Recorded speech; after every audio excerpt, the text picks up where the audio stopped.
This week in coins, Bitcoin and Ethereum see fourth flat week as TRON and Tether surge.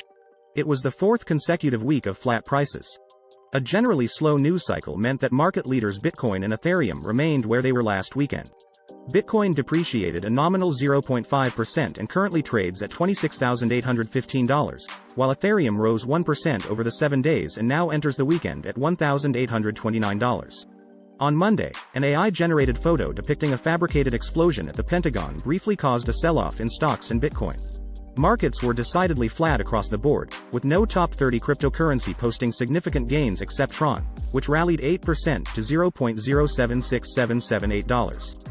TRON's rally this week appears to have been driven by the climbing market capitalization of the US dollar-pegged stablecoin Tether, USTD, as the latter inches towards overtaking its all-time high of $83.2 billion, set in May last year. According to CoinGecko, Tether may set a new high watermark any day now. TRON and USDT's joint rally appears to be linked to the fact that the majority of USDT, approximately $46 billion, is issued on TRON, surpassing the $36 billion on Ethereum. Recent data shows a steep rise in USDT on the TRON network throughout 2023 so far. The biggest losses among cryptocurrencies this week were posted by Internet Computer, which fell 6% to $4.88, and Lido DAO, which dropped 7.1% to $1.96. Coin politics. Crypto is already a major talking point in Bitcoin-friendly Florida Governor Ron DeSantis' campaign as he gets ready to run as the GOP's candidate in next year's U.S. presidential elections.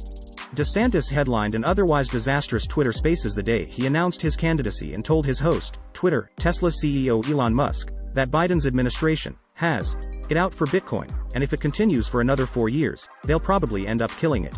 On Tuesday, the International Organization of Securities Commissions released a report outlining policy recommendations for global crypto regulation as part of the public consultation process.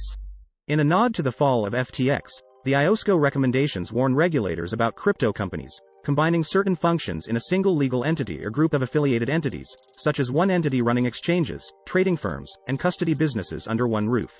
On Thursday, watchdog the European Systemic Risk Board released a report concluding that the industry's economic impact is minimal, but advising vigilance and policymaking that monitors leveraged trading in the industry's financial contagion risks.